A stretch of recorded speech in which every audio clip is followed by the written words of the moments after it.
Hi kids, Mr. Galvan here. Let's go to chapter 3 of Bandit's Moon. Chapter 3, Eating Cactus. Here we go. A foot kicked me awake. Get something to eat. Soon everything will be picked. It was Pio Pio, the outlaw who'd found a piece of rope and discovered the buckskin attached. When my eyes cleared, I took a hard look at him. I don't think he was 14 years old. You didn't have to kick me, I said. You're a gringo, no? He gave me a fluttering smile as if he meant to insult me in the nicest possible way. His face was round and his black hair, as stiff as wire. Joaquin said to show you how to eat. Well, I know how to eat, I answered. Follow me. I ate. When I got up, I realized that during the night's ride, I had stored up enough pain to last me a week. Pio Pio led me toward his fellow outlaws, who were climbing like pack rats around a big rambling patch of cactus. What are they doing? I asked. He didn't answer. He slipped in among the green leaves, but I stopped short. The leaves were as thick and flat as pancakes, but covered all over with sharp spines. The plant looked as fanged as a nest of rattlesnakes. Pio Pio drew his knife and cut off a bright red ball glowing at the edge of a cactus leaf. He threw it my way. It rolled to a stop near my feet and lay there as prickly as a pincushion. I gazed down at it. Tarnation, you don't expect me to eat that, I said.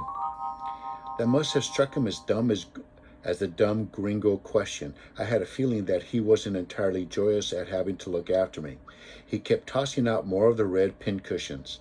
The outlaws were doing the same, laughing as if this were a treasure hunt, and yelping in pain when the cactus drew blood. Like the other outlaws, Pio Pio used weeds to scrub off the hairy spines in the river and wash them away. Then I watched him slice off the top, peel down something green and juicy inside and eat. What is it? I asked. I wasn't sure I was hungry enough to eat cactus. Las tunas, Pio Pio said. Didn't I know anything? He bit up a mouthful of the inside. Cactus apples. I decided I was hungry enough. What does it taste like? Like skunk. Do you have something better to eat? He quickly slit a cactus apple and handed it to me. I discovered that I wasn't only hungry, but starved.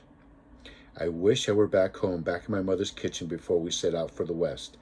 But I shook the picture out of my head before I teared up. Boys weren't supposed to shoot out tears, were they?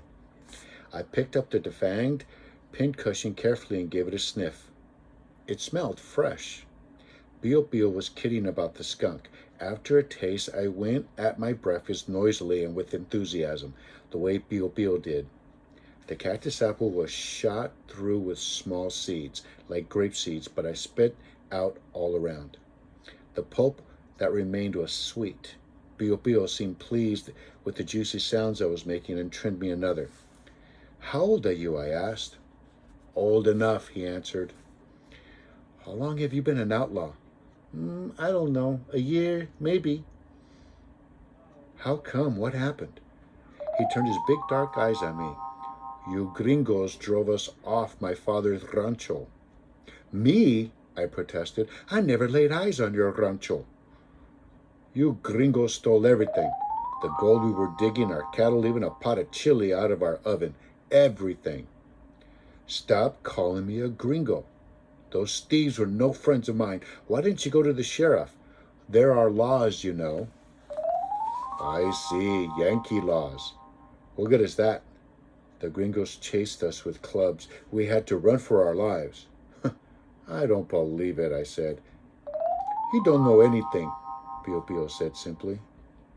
What did you do? I ran away and joined Joaquin, the same as you. Oh, not the same as me, I thought. I was running away, but not to come out an outlaw. What about your family? I asked. His expression brightened. Joaquin looks after them at the hideout. I don't think he saw my eyebrows rise. What hideout? But then I reminded myself that hideouts were none of my affair. All that concerned me was that I was now out beyond the reach of Mary. Not far off, I saw Joaquin help gather dead wood for a bonfire now flaming up. I watched the smoke carried along on the morning breeze. Isn't Joaquin leaving his calling card? I asked. What? The smoke. Won't the posse spot it? Bio gave out a big smile, which on his round face seems twice its actual size. The great Joaquin no longer worries about the men of the posse. They will follow the stolen horses, see, like a dog chasing its own tail. The outlaws were now swinging long knives, lopping off green cactus leaves the size of soup plates. These they began flinging into the fire.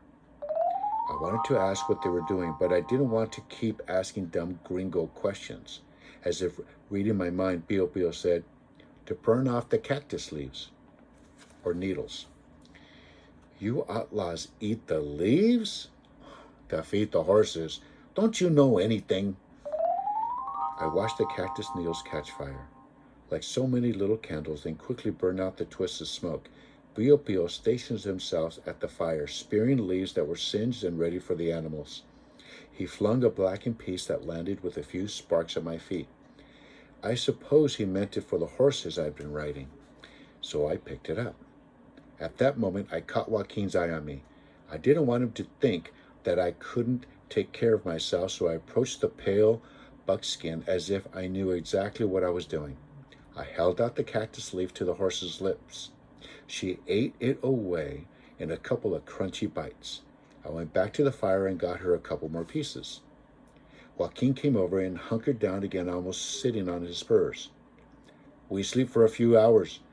Then you start my lessons, he said. I looked at him. What lessons? You will teach me your language. But you can already speak English. Huh, can I read the signs on the road, eh?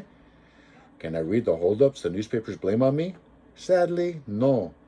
So you will teach me to read. But I've never taught anyone anything before. You will learn, muchacho. And I will learn, yes? For Joaquin needs to read about gold shipments and gringo posses looking for him, eh? And when he sees his pictures on the sheriff posters, he wants to know what they're offering for his head. Ignorance will not serve me well. I took a slow breath and let it out. I hadn't planned on hanging around with outlaws long enough to teach anyone to read. That's the end of chapter 3.